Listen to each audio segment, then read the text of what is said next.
እንደምን ዋላችሁ በመጀመሪያ እንግዲህ ይሁኔ ፍቅርና ሰላም ውድ ባለቤቱ የሽመቤት ትቱ እንኳን ደስ አላችሁ እዚህ መግቢያ ላይ ብዙ ሰዎችን አመስግኗል አንድ የዘለለው ሰው ቢኖር ራሱን ነው እንትና ታዋቂው የስፖርት ጋዜጠኛ ጋሽ ፍቅሩ ኪዳኔ ከዚህ በፊት እንተራው ተናግሬዋለሁና የፒያሳ ልጅ የሚል መጽሐፍ አለው በጣም ደስ የሚል ታሪካዊ መጽሐፍ እዛ ላይ ምን ይላል ምስጋና ይልና እንደው ሁሉ ነገሩ ማመስገንስ የደከመውን የለፈበትን ራሱ እንደራሲው ነበር ግን ምን ይሁን የሀገር ልማድ ሆነና ሌሎችንም እናመሰግናለን ይላልና መመስገን ያለበት ነው በእውነት ለመናገር አራያነትም አለው እዚህ ውስጥ ማያቸው ሰዎች አሉ በኪነቱም በጋዜጠኝነቱም በተለያየ መንገድ ማን ባለ ሳምንት እየተባላችሁ ነው የጀመራችሁ አላችሁ የጨረሳችሁ እንድታሳተሙ የጀመራችሁ እንድትጨርሱ መልካም ምኞቴን እገልጻለሁ ይሄ ትልቅ ነገር ነው እና ይሄ ጠንክሮ ወደዚህ ደረጃ መድረሱ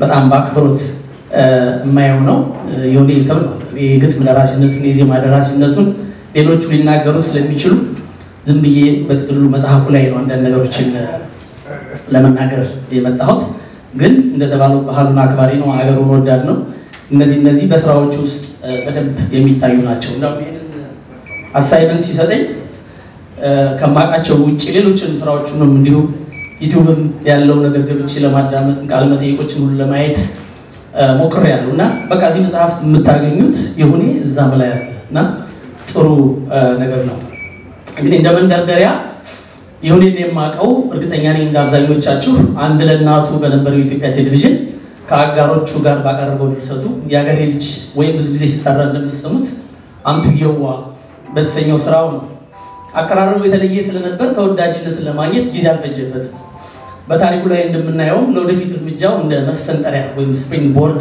ሆኖታል ማለት ይቻላል ከዚያ በኋላ ያለውን ጉዞውን እዚሁ መጽሐፍ ውስጥ መፈለግ ነው በሌላው ዓለም በተለይ በታዋቂና የታላላቅ ሰዎችን ታሪክ መጽሐፍና ትውልድ እንዲማርበት ማድረግ የተለመደ ተግባር ነው ከቅርብ ጊዜያት ወዲህ ደግሞ በሀገራችንም የተዘወተረ መሆኑ ደስ የሚያሰኝና መቀጠል ያለበት ጉዳይ ነው ባለፉት 20 ምናምን ዓመታት የተጻፉና ለህትመት የበቁ የህይወት ታሪክ ስራዎች ብዙ ክፍተቶችን እየሞሉ እንደሆነ በግልጽ መመልከት ይቻላል መቼም ቢሆን የአንድ የህይወት ታሪካዊ ስራ ወይም ባዮግራፊ የሚባለው ዓላማው በተጻፈለት ሰው ማንነትና በዙሪያው ባሉ ወይም በነበሩ ሰዎች ላይ ብርሃን መፈንጠቅና አጉልቶ ማሳየት ነው ትናንቱንና ዛሬውን እየተናገሩ የነገር ምጃውን ወይም አቅጣጫውን ደግሞ በስሱ እንደመጠቆም ማለትም ነው ምክንያቱም እንደተባለው ህይወት ይቀጥላል ግለ ታሪክ አውቶባዮግራፊ ሲሆን ደግሞ ጸሐፊው ራሱ ባለቤቱ ስለሆነ እንዳይጨምር እንዳይቀንስ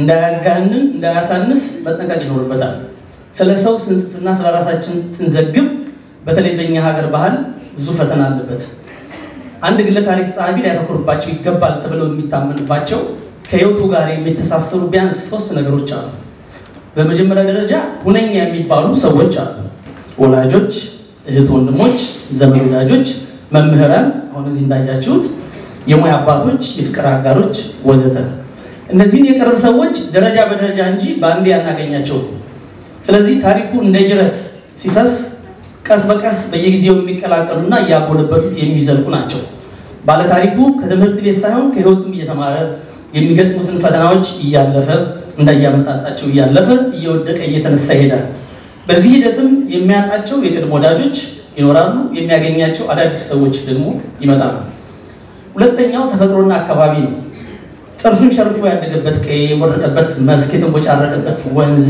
የተማረበት ተቋም ዋጣጩን ያገኘበት አካባቢ ወዘተ ሶስተኛው ጊዜ ወይም ዘመን ነው እንጀራዬ ወይም መተዳደሪያዬ ነው ብሎ የሙያ መስኩን የመረጠበት የተሸለመበት በከባድ ህመም ያልጋ ቁራኛ የሆነበት የተሰደደበት ዘጥ ያወረደበት ጎጆ የቀለሰበት ልጆች ያፈራበት ወዘተ እነዚህ 3 ነገሮችና ተያያዥ ጉዳዮችን ተመርኩዞ ታሪኩን ቀደም ተከተል አስይዞ ቢጽፈው ስራውን ቀለል ያደርግልታል ተብሎ ይታመናል በዚህም ላይ ግልጽነትና ቀጥተኛነትን መሳሪያው ቢያደርግ ተነባቢነቱ ይጨምራል እነዚህ ነጥቦች እንደመንደርደሪያ አድርጌ ወስጄ ነው ዛሬ የምንመርቀው ፍኖተ ጥበብ ስንቃኝ ብዙ የታሰበበትና የተደከመበት ስራ መሆኑ ግልጽ ይሆንልናል እኔ እንደዛ ተሰምቶኛል ምሳሌዎችን ባጭሩ ያነሳው ለማሳየት ሞክራለሁ ትረካ ወይም ናራቲቭ የጥበብ ሰው ይሁን በላይ ፍኖተ ጥበብ ወይም የጥበብ መንገድ ብሎ በጻፈልን ግለ ታሪኩ ከልጅነት እስከ ዕውቀት ከፍኖተ ሰላም እስከ ሰሜን አሜሪካ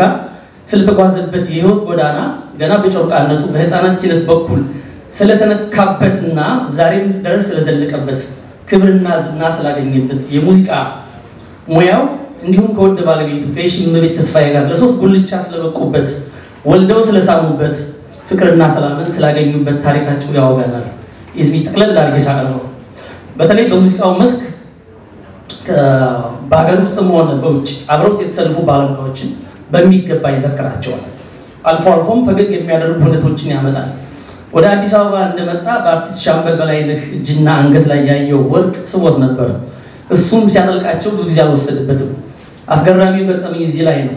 የበርካቱ ጩልሌዎች ይመስሉኛል አድናቂ መስለው መድረክ ላይ ወጣው ከተሸከሙት በኋላ የእጁን ይሁን አምባር ይወስዱበታልና ከዛ ዘፈኑ ይደገም ሲባል አይ አይቻልም አሁንማ አንገቴን ሀብል ነጥቆኝ ነው ብሎ እንዲህ ያለበት አጋጣሚ በጣም አዝናንቶኛል። እዚህ ላይ ሻምበልን ካነሳው አይቀር አንድ ነገር አስታውሽልህ። ሻምበል በላይነህን በጣም ነው ወደው በብዙ ነገር እና በመጀመሪያ በጣም ፖፑላር የሆነበትን ዘፈን እዚህ ታሪክ ላይ ታገኙታላችሁ። ያገሬ ልጅ ማለት ነው።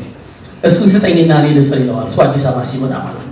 ስንት ከፍለኛል 300 ብር ሲለው ደነገጠ። ይሁን ምክንያቱም 127 ብር ነው እኔ ባህር ዳር ደሞዝ 300 ብር በጣም ብዙ ነው። እሺ እና ወዲያው ይሰጠዋል። ሻምበል ይዞ ሄዳል። ምክንያቱም ይሁን የለሱ በቃ ወጣት እንታለ እዚህ አዲስ አበባ ዜማ ሊያስቀርጽ መጥቷል። ስለዚህ አለው ሀብት ሪሶርስ አለው በራሱ ይመካል። ሻምበል ይዞ ይሄድና የሻምበል ደግነት ለማለት ነው ማለት አንቱ ሄዶ ጓደኞቹ ጋር ሲያይ ይሄን ዘፈን ይሁን ሲጫወተው አይተዋል። ጓደኞቹ አይ አያምርብህም ላንተ ይቅርብህ የሱ ነው ይሄ በቃ አሳምሮ ተጫውቷልና ተውዋል። ይመጣና ይሁን ይለዋል። ይሄ ነገር አልሆነም።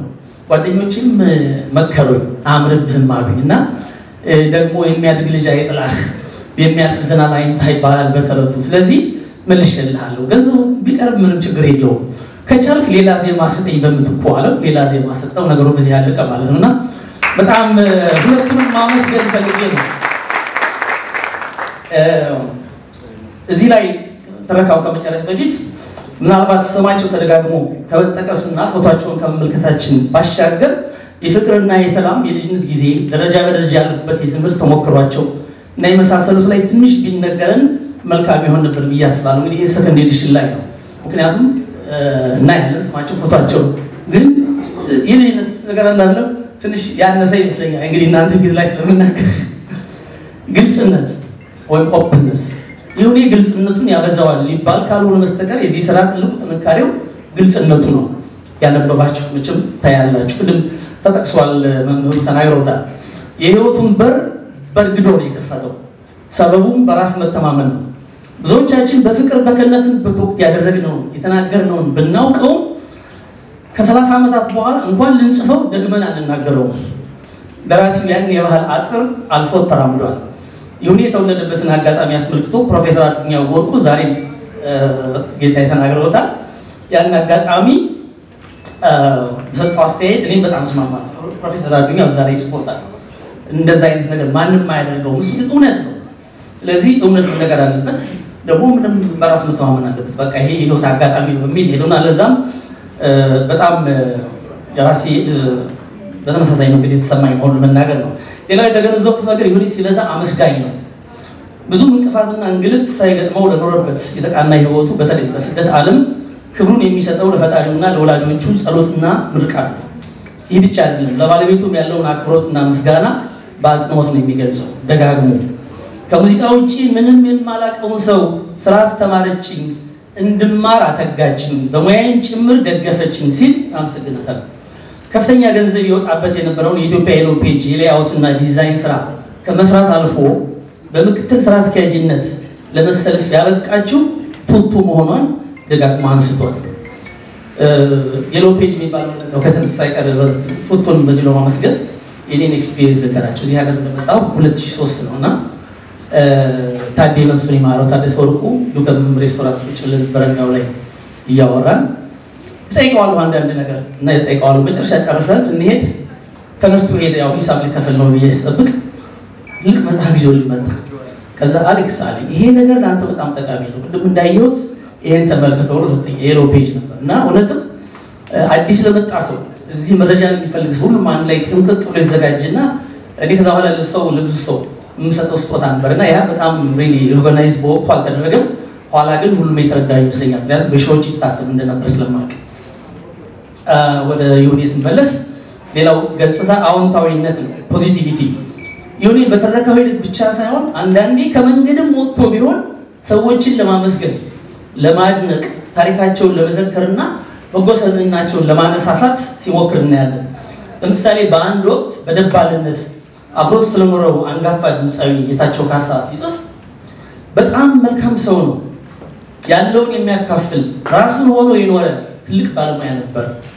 ጌታቸው ቢኖረውም ባይኖረውም አንድም ቀን መስሎ ለመኖር የማይሞክር እሱነቱን የማይሽጥ ታላቁንም ታናሹንም በአንድ አይነት አክባሪ ነበር ይለዋል። በሙያ ጅማሬው አካባቢ ያጋጠሙትን ትንሽ ችግሮች የኋልዮሽ ወይም በሬትሮስፔክቲቭ ሲመለከት ቀለል ባለ ስሜት ነው። ለምሳሌ የካሴት ስራውን አቋርጦ አዲስ አበባ እስር ቤት የገባበትንና የእስረኞች የሻማ ዝፈንልን ጥያቄን በልቅሶ ጀምሮ በሳቅ የሚያልቅ ነው። በረጅሙ ታስቦ በአጭር የተቋረጠው የስዊድን ትርኢት ሲያስታውስ ደግሞ መሳሳታቸውን አምኖ ከመቀበል ጋር ነው ራሳቸው ማለት ነው። የመሐሙድ አህመድን የጉራግኛ ዘፈን ሲጫወት ስሙን ጠርቶ ኦራ ያለ ስራ ያለውን ታዳሚ በበጎ ነው የሚያስታውሰው። ሲመጣ ይሁን የጉራግኛ ጨዋታ ይጫወት። እሱ እንግዲህ እንዳለው ኢትዮጵያዊነቱ አለ፣ አካታች መሆን ይፈልጋል፣ ሁሉንም መሸፈን ይፈልጋል፣ ኢንቱዚያዝም አለው፣ ኤክሳይትመንቱ አለና ያ የፈለገው የጎጃምኛው ዘፈን ይፈልገው ባጭሩ የሚወዳት ሲመጣ ብቻ ወይ እና ኦራ ያለ ስራ የዘፈኑ መድረክ ላይ ነውና በጣም ነው የሳቁት እዛ ላይና እሱንም እንኳን በምስጋና አይንትና ብሎ በበጎ ነው የሚያስበውና ይሄ በጣም በበጎ ነው የሚያስታውሰው። ይሄ በስነ ልቡናዊ እይታ ከጤነኛ አስተሳሰብ የሚፈልቁ ውጤቶች ናቸው፣ የጤነኛ አእምሮ ውጤቶች ናቸውና በጣም ጥሩ። ሌላው ስነዳ ነው፣ ዶክመንቴሽን ነው። የፍኖተ ጥበብ ቅድምም ተነግሯል። ሌላው ጥንካሬ በመረጃና በማስረጃ የተቀናበረ መሆኑ ነው። ፎቶዎች፣ ሰነዶች፣ ደብዳቤዎች፣ የጋዜጣ ቅጂዎች፣ ግጥሞች፣ መዘርዝሮች፣ የቃለ መጠይቅ ማመላከቻዎች፣ ምስክርነትና አስተያየቶች በአግባቡ የተካተቱበት ነው። በዚህ አጋጣሚ ምስክርነት የሰጡ ሰዎች በአንድ ነገር ይስማማሉ። ይሁኔ ያደገበትን የሀገሩን ባህልና ሙዚቃ ከነ አልባሳቱ የጠበቀና ያከበረ በተከታታይ ባቀረባቸው ስራዎቹ የሚያንጸባረቅ የጥበብ ሰው ነው። ጉትጎታቸውም በዚሁ እንዲቀጥል ነው። ፍኖተ ጥበብ በጥሩ አማርኛ የተጻፈ ቀጥተኛና ተነባቢ ነው። በአጫጭር ምዕራፎች የተደራጀ መሆኑ ሌላው ደገኛ ገጹ ነው። የጎላ የትየባና የሰዋሰው ግድፈትም አላየሁበትም። በዚህ ስር ሊነሳ የሚችልና በሁለተኛው ወቅት ሊስተካከል የሚገባው የድግግሞሽ ነገር ነው። አንዳንድ ሁኔታዎች ሌሎች ምዕራፎች ውስጥ ደግመው ይነሳሉ። በዚያ ላይ አንዴ መስመር ካሲያስ ወይም ኤስታብሊሽ ካደረግን በኋላ ደጋግሞ መጻፍ የሌለባቸው ነገሮች አሉ። ለምሳሌ ባለቤቴ ሽመቤት ተስፋዬ ቱቱ አይነት አባባሎች ከዛ ባለቤቴ ወይም ሽመቤት ወይም ቱቱ ተብለው በግላሉ ሊገለጹ ይችላሉ። ምሳሌ ነው። ፍቅርና ሰላምን እናመጣ እንችላለን እና እስከ አያታቸው ተደጋግሞ በፎቶግራፎች ግርጌ የሚጻፉ መግለጫዎችም በተመሳሳይ መንገድ ሊታዩ ይገባል። የኢትዮጵያ አየር መንገድ የበረራ መረጃዎች እንደ አዲስ ገጠመኝ መነሳታቸው ባይከፋም ናይሮቢ ፍራንክፈርት ላይ መግባታቸው ግድ አይልም። በእርግጥ ነገሮችን የምንገልጽበት ዝርዝር ወይም ሌቭል ኦፍ ዲቴይልስ እንደ ርዕሰ ጉዳዩ ክብደትና ቅለት ወይም እንደ ጽሑፉ አይነት የሚወሰን። ለምሳሌ በፊልም ስክሪፕት ውስጥ ጥቃቅን የሚባሉ ጉዳዮች ሳይቀሩ ጫማውን ሲያስር ካሜራ በቅርብ እጁ ላይ ወይም መኪናውን ስታስነሳ የካሜራው ትኩረት ቁልፉ ላይ ተብሎ ሊዘረዘር ይችላል። ወደ ምስል የሚቀየሩት እነዛ መግለጫዎች ስለሆኑ እንግዲህ መተቸት ቀላል ባይሆንም ካስፈለገ ከፍ ብለው የተጠቀሱትንና ጥቃቅን የፊደላትና የሰዋስው ግድፈቶችን በሁለተኛው ወቅት በማስተካከል ለማገዝ ቃል ልግባና በዚሁ ልሰናበት። በድጋሚ እንኳን ደስ አለህ የጥበብ ሰው ይሁን።